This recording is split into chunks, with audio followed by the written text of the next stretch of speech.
This is प्रशांत। जैसा आपको पता है कि मैं अपने चैनल क्लासरूम विद आदित्य में आपको हेल्थ एजुकेशन ऑफिसर का जो एग्ज़ाम होने वाला है दिसंबर के अंदर, उसके टॉपिक को हम लोग लेकर कंटिन्यू कर रहे हैं। तो पिछले 2 सेशन में आपने देखा था कि हम लोगों ने कॉन्सेप्ट पे बात की थी। सॉरी, आज इस क्लास के अंदर हम लोग कुछ फैक्ट्स की बात करेंगे जो कि आपके डेटा से जुड़ा हुआ है और एग्ज़ाम के दृष्टिकोण से वो काफ़ी इंपॉर्टेंट है। तो बिना टाइम वेस्ट किए हम लोग अपने टॉपिक को स्टार्ट करते हैं। और एक चीज़ से पहले मैं आपको बता देना चाहता हूँ, कोशिश करिए कि ज़्यादा से ज़्यादा लोगों को आप इसमें जोड़ सकें, शेयर कर सकें, ताकि हम लोग को भी मोटिवेशन मिले। और सीरियस कैंडिडेट के साथ अगर आप देखेंगे तो आपको ये फैक्ट्स काफ़ी बेनिफिशियल होने वाले हैं एग्ज़ाम के लिए, जो आपको यूजली किसी एग्ज़ाम में, यूजली किसी किताब में या नोट्स में भी आपको अपडेटेड फॉर्म में नहीं मिलेंगे। तो चलिए इसको यूज़ करते हैं। और ये सारी चीज़ें मैंने कंपाइल करी हुई हैं गवर्नमेंट साइट से, तो कोशिश है कि चीज़ें आपको अपडेट मिले। अगर कहीं फर्दर अपडेट की ज़रूरत होती है तो हम आपको बताएंगे। तो चलिए हम लोग अपनी क्लास को शुरू करते हैं।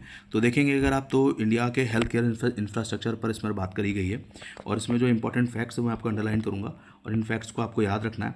अगर आप देखें तो ये बात बता रहे हैं, चूँकि आपके कोर्स के अंदर दिया हुआ है, हेल्थ वर्कफोर्स दिया हुआ है, हेल्थ इंफ्रास्ट्रक्चर दिया है और डेटा रिलेटेड दिया है, तो ये डेटा से एग्ज़ाम में आने की काफ़ी चांसेस हैं।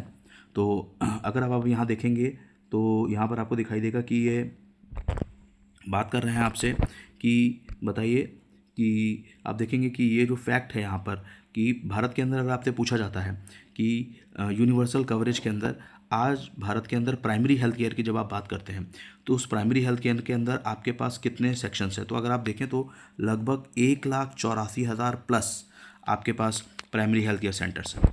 और आप जानते हैं कि भारत को विश्व की फार्मेसी कहा जाता है। तो इस संदर्भ में ये फैक्ट आपको याद रखना है कि इंडिया जो है वो 20% ग्लोबल जेनरिक मेडिसिन का सप्लाई करता है और 50 to 60% यूनिसेफ की जो वैक्सीन है वो प्रोड्यूस कर रहा है। ये फैक्ट आपको याद रखना है जो आपके एग्ज़ाम के दृष्टिकोण से इंपॉर्टेंट है। चलिए आगे बढ़ते हैं। यहाँ पर अगर आप देखेंगे तो भारत के वर्तमान में जो हेल्थ केयर सिस्टम है उसमें जिस योजना ने सबसे ज़्यादा भूमिका निभाई हुई है वो आप जानते हैं आयुष्मान भारत स्कीम है। तो यहाँ पर आपको एक फैक्ट याद रखना है कि आयुष्मान भारत स्कीम स्टार्ट कब हुई है, तो वो सितंबर 2018 में है। अभी आगे आपको ये फैक्ट मिल जाएगा। तो ये सितंबर 2018 की आयुष्मान भारत स्कीम आपकी, ये 2018 की, ठीक है ना। बट अभी यहाँ पर हम लोग क्या देखने वाले हैं, यहाँ पर हम लोग देखने वाले हैं कि 2018, यहाँ पर अगर आप देखेंगे तो आयुष्मान भारत स्कीम के 4 पिलर हैं। एक है प्रधानमंत्री जन आरोग्य योजना, जिसके अंदर आपको पता है कि हम लोग 5 लाख का प्रत्येक परिवार को एक इंश्योरेंस दे रहे हैं। और जो 70 प्लस हैं, 70 प्लस लोग हैं, उसमें बिना किसी रिस्ट्रिक्शंस के, ना आय की, ना समाज की, ना आर्थिक स्थिति की, हम लोग सबको दे रहे हैं। 70 प्लस वालों को हम लोग 70 और 70 प्लस वालों को हम लोग सबको दे रहे हैं। तो ये आपको याद रखना है कि 70 प्लस जिनकी है उनको यहाँ पर पूरा का पूरा आयुष्मान भारत के अंदर कवर मिला हुआ है। दूसरी चीज़ जो आपको इसमें याद रखनी है वो याद रखनी है कि इसका जो दूसरा पार्ट है वो आयुष्मान आरोग्य मंदिर है। अब यहाँ पर एक बात आपको जो बहुत अच्छे से याद रखनी है, जो इंपॉर्टेंट है, कि आयुष्मान आरोग्य मंदिर जो है ये किसको किसको मिलाकर बना हुआ है। देखिए, आयुष्मान आरोग्य मंदिर जो बना हुआ है वो 2 चीज़ों का मिक्सचर है। एक आपका है SHC जो रूरल स्तर पर होता है, जिसको हम लोग कहते हैं सब हेल्थ सेंटर, और दूसरी चीज़ है PHC प्राइमरी हेल्थ सेंटर्स, ठीक है ना। तो आपको याद रखना है कि जो आयुष्मान आरोग्य मंदिर बना हुआ है AAM, वो आयुष्मान आरोग्य मंदिर जो है वो SHC और PHC को मिलाकर बने हुए हैं, ठीक है। और SHC क्या होते हैं अभी आप देखेंगे हमारे वर्क फोर्स के अंदर, तो जो SHC है वो है हमारा सब हेल्थ सेंटर्स है और PHC जो है हमारा वो प्राइमरी हेल्थ सेंटर्स है, ठीक है ना। तो चलिए इसमें आगे बढ़ते हैं हम लोग। ये बात आपको यहाँ पर अच्छे से याद रखनी है। देखिए, आपको पूरा पढ़ना है तभी आप इंपॉर्टेंट फैक्ट्स दे पाएंगे, नहीं तो बहुत सारे लोग केवल ऊपर ऊपर से देखकर लेवल पर चले जाते हैं। तो ये नहीं करना है हम लोग को, चूँकि एग्ज़ाम को मैंने आपसे पहले कहा ये सीरियस कैंडिडेट के लिए एफर्ट्स है, तो आप इसको सीरियसली लें। दूसरा पढ़ते हैं, आप देखेंगे प्रधानमंत्री Ayushman Bharat health infrastructure mission है। इस हेल्थ इंफ्रास्ट्रक्चर मिशन के अंदर आपको पता है कि हम लोग जो भी हेल्थ इंफ्रास्ट्रक्चर्स है, चाहे बिल्डिंग बनाना हो, चाहे लक्ष्य स्कीम के अंदर हम लोगों को प्रसव के लिए कमरे बनाने हों, या फिर और इंफ्रास्ट्रक्चर जो भी है वो आपका PMABHIM में है। और ये आयुष्मान भारत डिजिटल मिशन, आपको पता है कि पूरी डिजिटल हम लोग एक रजिस्ट्री तैयार कर रहे हैं जिसमें एक बार आपको डिजिटल नंबर दे दिया जाएगा। यहाँ पर कभी आपसे पूछ लिया जाए कि जो PM की आभा ID है, इसको आभा ID भी कहते हैं। आयुष्मान भारत डिजिटल मिशन है, आयुष्मान भारत हेल्थ मिशन आभा ID भी कह सकते हैं। आयुष्मान भारत हेल्थ मिशन की जो ID मिलती है आभा, आयुष्मान भारत हेल्थ ID जो है, ठीक है ना। तो अगर आप देखेंगे जो आभा ID है आपके पास, इसमें कितने डिजिट है, तो आपको याद रखना है, एक फैक्ट बनता है, आभा ID के अपने पास 14 डिजिट हैं, ठीक है ना। एक आभा ID के अंदर आपको 14 डिजिट मिलेंगे, तो ये फैक्ट भी आपको याद रखना है। और इस तरीके से आभा ID मिलने के बाद क्या होता है, एक बार आपको नंबर मिल जाएगा और ऐसे में आपके कार्ड की तरह चलेगा। आप कहीं भी जाएंगे अपनी आभा ID देंगे तो आपका पूरा जो भी केस हिस्ट्री है वो निकल के आ जाएगी। इसके अलावा आपने जो भी टेस्ट वगैरह करें तो एक तरीके से पूरा आपका एक ID की तरह ये जनरेट होगा और पूरी आपकी हिस्ट्री को कनेक्ट करके आपस में रखेगा। चलिए आगे बढ़ते हैं हम लोग। अगर आपसे पूछा जाता है कि आप देखते हैं कि भारत का जो हेल्थ केयर सिस्टम है वो 3 लेवल के ऊपर है। जैसे हम लोग, आप इस तरह से देख सकते हैं आपके हेल्थ केयर सिस्टम के अंदर, इसमें शायद मैंने आगे बनाया नहीं, बना हुआ है, ठीक है, मैं भी आपको इसमें बता देता हूँ। तो जो हमारा हेल्थ केयर सिस्टम है, उस हेल्थ केयर सिस्टम में आप हमारे जब आप जाएंगे तो आपको हमारे हेल्थ केयर सिस्टम का जो स्ट्रक्चर दिखाई देगा वो ऐसा है कुछ यूँ, ठीक है। आप अगर जाएंगे हेल्थ केयर सिस्टम के अंदर तो आपको सबसे पहले प्राइमरी सेक्टर दिखाई देगा, फिर आपको सेकेंडरी सेक्टर दिखाई देगा और फिर आपको टर्सरी सेक्टर दिखाई देगा। सॉरी, स्ट्रक्चर कह रहा हूँ, टर्सरी केयर दिखाई देगा, ठीक है ना। तो अगर आप हमारे हेल्थ सिस्टम को देखेंगे तो 3 पार्ट में है। एक होता है प्राइमरी, और देखिए जितनी ये आधार के अंदर प्राइमरी है क्योंकि ज़्यादा लोगों को कवर कर रहा है और काफ़ी बड़े स्तर पर है। सेकेंडरी और फिर ऊपर टर्सरी, ठीक है। अब अगर आप देखें कि प्राइमरी, सेकेंडरी और टर्सरी के अंदर हम लोग का डिवाइडेशन कैसे है, आप किसको प्राइमरी, सेकेंडरी, टर्सरी कहेंगे, तो ये भी एक इंपॉर्टेंट चीज़ होती है। तो इस फैक्ट के यूज़ में रखेगा, मैंने यहाँ पर लिख दिया लेकिन समझाने के लिए याद रखेंगे। आपके प्राइमरी सेंटर्स के अंदर होते हैं PSC, इसको प्राइमरी हेल्थ सेंटर कहते हैं, ठीक है, और होते हैं आपके SHC, ठीक है, जिसे हम लोग कहते हैं सेकेंडरी हेल्थ सेंटर कहते हैं। तो प्राइमरी हेल्थ सेंटर और आपके सेकेंडरी हेल्थ सेंटर, ये दोनों सॉरी आपके सब हेल्थ सेंटर्स और आपके PSC प्राइमरी हेल्थ सेंटर्स, ये सारे के सारे आपके होते हैं इसमें प्राइमरी के अंदर। ये देखिए यहाँ पर आपको मैंने मेंशन भी किया हुआ है, तो आप ये मेंशन देख सकते हैं। जस्ट वेट, ये देखिए, इसको सब हेल्थ सेंटर्स कहते हैं या प्राइमरी हेल्थ सेंटर्स कहते हैं। तो ये हमारे सीधे सीधे जुड़े होते हैं इसके साथ, ठीक है। चलिए सेकेंडरी के अंदर क्या होता है, तो मैंने आपको यहाँ पर चित्र बनाया हुआ है। अभी आपने देखा था कि सेकेंडरी के अंदर हमारे पास क्या होता है, तो सेकेंडरी के अंदर हमारे पास आ जाएंगे सारे के सारे आपके डिस्ट्रिक्ट हॉस्पिटल, सब डिस्ट्रिक्ट हॉस्पिटल और CSC, इसी एक यहाँ पर वर्ड है, ठीक है ना, वो आपको याद रखना है, ठीक है ना। प्राइमरी के अंदर है, सेकेंडरी के अंदर आपके CSC भी आ जाएगा, कम्युनिटी हेल्थ सेंटर भी आ जाएगा, CSC भी आ जाएगा, ठीक है। और ये देखेंगे तो फर्स्ट रेफरल यूनिट होता है CSC। आपसे कभी पूछा जाता है CSC क्या है, तो first referral unit. First referral unit क्या होता है, FRU, फर्स्ट रेफरल यूनिट। देखिए फर्स्ट रेफरल यूनिट क्या होता है कि जहाँ पर आपको PSCs में अगर आपको लगता चीज़ ठीक नहीं हो रही तो आपको CSC भेज दिया जाएगा। क्यों?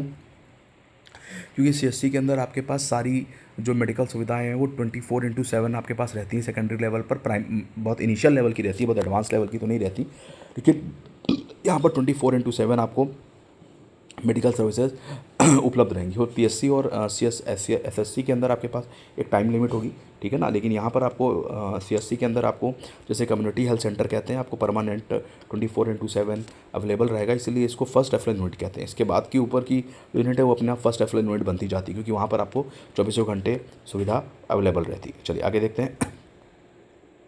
यहाँ पर एक फैक्ट याद रखिएगा, अगर कभी आपसे पूछा जाता है कि बताइए जो फर्स्ट मेडिकल ऑफिसर है वो आपको कहाँ मिलता है, अभी आप देखेंगे तो प्राइमरी हेल्थ सेंटर के अंदर आप देखेंगे बेसिक सर्विसेज आपको मिल रही है, ट्रीटमेंट मिल रहा है इलनेस का, लेकिन यहाँ पर हर जगह आपको डॉक्टर नहीं मिलेगा। फर्स्ट टाइम आप जब मेडिकल ऑफिसर देखते हैं तो जो फर्स्ट टाइम आपको मेडिकल मिलेगा, MO मिलेगा, मेडिकल ऑफिसर जो मिलता है वो आपको मिलता है PSC के अंदर, ठीक है ना, ये याद रखना है आपको। फर्स्ट टाइम आपको जो मेडिकल ऑफिसर्स का जो आपका एनकाउंटर होता है, फर्स्ट टाइम जो आपको मेडिकल ऑफिसर मिलेगा वो PSC के अंदर मिलेगा। जब आप स्टार्टिंग करते हैं गाँवों के अंदर तो जो SHC है जिसको सब हेल्थ यूनिट, सब हेल्थ सेंटर कहा जाता है, वहाँ पर आपको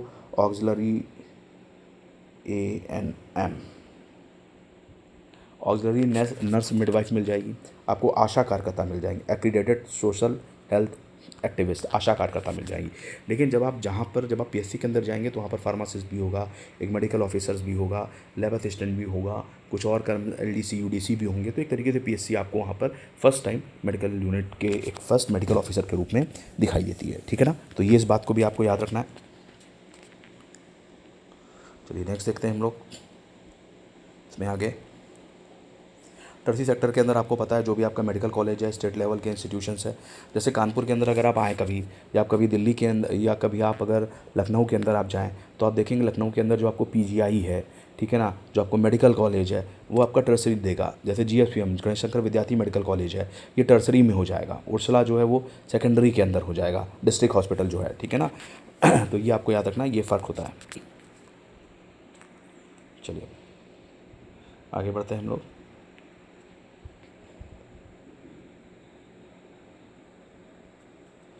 चलिए ठीक है ना। अब यहाँ पर प्रधानमंत्री जन आरोग्य योजना के अंतर्गत जो इंपॉर्टेंट फैक्ट हैं वो यहाँ पर हैं आपके सामने, तो ये आपको याद रखने हैं, ठीक है ना। डेट लिखी हुई है, आधार जाना कब इस्तेमाल हुआ है, 5 लाख रुपए पर। ये डेट आप जरूर याद रखिएगा, 23 सितंबर 2018 को। और ये आपको बेसिकली सेकेंडरी और टर्सरी सेक्टर के लिए देता है, ठीक है ना। और आज की डेट में आपको इस साल का बजट कितना है ये भी हम लोग देख लेंगे।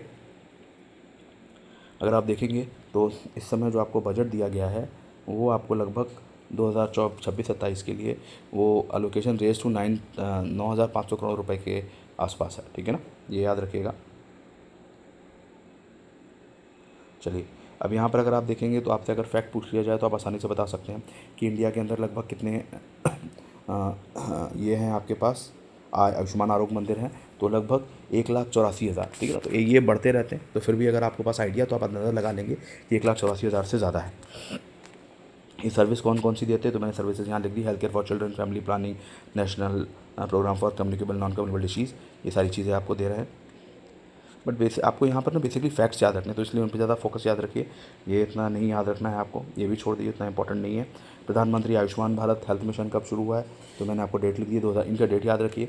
जो आपका प्रधानमंत्री आरोग्य योजना शुरू हुई है वो 2018 के अंदर है, 2021 के अंदर आपकी आयुष्मान भारत हेल्थ इंफ्रास्ट्रक्चर शुरू हुई है, ठीक है। आइए आपको आगे इसमें काफ़ी अच्छे फैक्ट्स मिलेंगे। अगर आप देखते हैं आशा का फुल फॉर्म दिया हुआ है हमने यहाँ पर, accredited social health service, auxiliary midwife knife, ANM का हमने फुल फॉर्म दिया हुआ है ऑलरेडी यहाँ पर हमने, तो फुल फॉर्म ज़रूर याद रखिए। अब आप देखेंगे कि करीबन 11 वैक्सीन दी जाती हैं under universal immunisation programme UIP के अंतर्गत। और आपको पता है कि अगर आप मुझे बता पाएँ कि यूनिवर्सल जो हमारा सार्वभौमिक टीकाकरण कार्यक्रम है, उस टीकाकरण कार्यक्रम के अंतर्गत हम लोगों ने वो रखा हुआ है, एक ऐप चलाते हैं, उस ऐप का नाम आपको याद रखना यूविन, ठीक है ना। ये यूविन ऐप जो है वो आपका कैसे जुड़ा हुआ है, ये यूविन ऐप आपको जुड़ा हुआ है टीकाकरण से जुड़ा हुआ है, ठीक है ना। तो देखिए आपको हेपेटाइटिस बी लगता है, ओरियल, बीसीजी, इंजेक्शनल पेंटावैलेंट, ये सारे टीके जो हैं आपको वो बच्चों को समय समय पर दिए जाते हैं, तो ये आपको याद रखने हैं। इनसे करीबन 12 बीमारी जो है वो हम लोग प्रिवेंट करते हैं।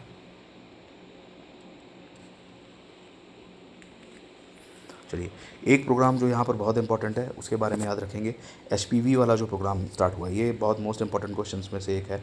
आप रखेंगे कब लॉन्च हुआ है, 18 फरवरी 2026 को लॉन्च हुआ है। इसके अंदर कौन सी वैक्सीन दे रहे हैं, गार्डसिल 4 दे रहे हैं हम लोग, ठीक है, WHO प्री क्वालिफाइड है।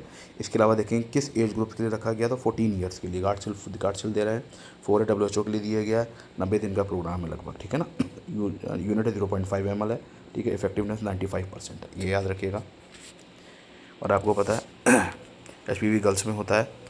मिशन इंद्रधनुष का आपको डेट पता हुआ है, सॉरी, मिशन इंद्रधनुष की आपको डेट पता हुई है यहाँ पर, ये याद रखिएगा। और 2 फैक्ट इसमें बहुत अच्छे से याद रखने हैं आपको। आज की डेट में देखें तो कितने पॉपुलेशन है जो बाहर है, जिस पर किसी भी प्रकार का टीका नहीं लगा, तो 0.606%, केवल इतने ही परसेंट बच्चे ऐसे हैं जिनको कोई टीका नहीं लगा, वरना भारत के अंदर भारत सरकार ने 94% के प्लस तक 99% तक कवरेज हासिल कर लिया है। ये फैक्ट यहाँ से बहुत इंपॉर्टेंट है आपका, ये ज़रूर याद रखेंगे। आपको यहाँ पर एक फैक्ट जो इसके अंदर आपको बहुत इंपॉर्टेंट है वो आपको बिल्कुल नहीं भूलना है, दैट इज़ हियर, आप याद रखेंगे भारत के अंदर जो डॉक्टर पॉपुलेशन रेशियो है वो 1:811 है, जबकि जो WHO का रिकमेंडेड हम लोग का पॉपुलेशन रेशियो है वो 1:1000 है। तो हम लोगों ने एक तरीके से 1:811 हासिल करके ज़्यादा बेहतर काम कर लिया है, ठीक है ना। आपको एलोपैथी डॉक्टर देख लेंगे, अपडेटेड डाटा है 13,88,000 है और ये लगभग 7,51,000 है, ठीक है। ये फैक्ट यहाँ से याद रखिए, ठीक है। ये मैंने आपको ऑलरेडी लिख दिया है क्या चल रहा है, कौन सा कहाँ पर क्या होता है, देखिए लिखा हुआ already. Net for the sub centres के लिए होते हैं, ठीक है। फंक्शंस मैंने यहाँ पर लिख दिए, आप देख सकते हैं एक बार। आपको SC/ST के अंदर आप देखेंगे तो 4 PSC के पास होते हैं, 4 PSC के लिए होते हैं ये। 4 PSC पर एक रेफरल लिमिट हो जाती है इनकी, ठीक है ना। ये देखिए, ये भी आपको याद रखना कि PSC के अंदर आपके पास कौन कौन होता है। मैंने आपको बताया मेडिकल होगा, फार्मासिस्ट होगा, NM होगा, HWM होगा, एजुकेशन ऑफिसर शायद यहीं पर ही आप देखेंगे, ठीक है ना। फीमेल होगी, साथ में LDC UDC ये सारी चीज़ें होंगी, ठीक है ना। कुछ फैक्ट आपको यहाँ पर क्विक मैंने दिए हुए हैं। कुछ एक चीज़ आप और फैक्ट है जो इसमें नहीं मेंशन है, अगर आपके लिए एग्ज़ाम में बहुत इंपॉर्टेंट आएंगे, वो मैं आपको बता देता हूँ। मैंने यहाँ पर आपको मेंशन कर देता हूँ।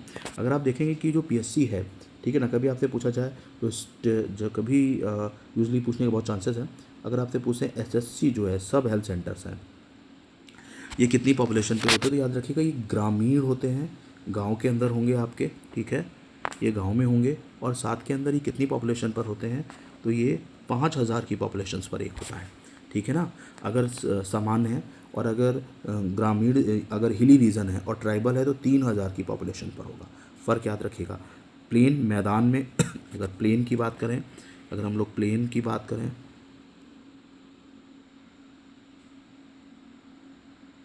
अगर हम लोग इसको प्लेन पे देखें,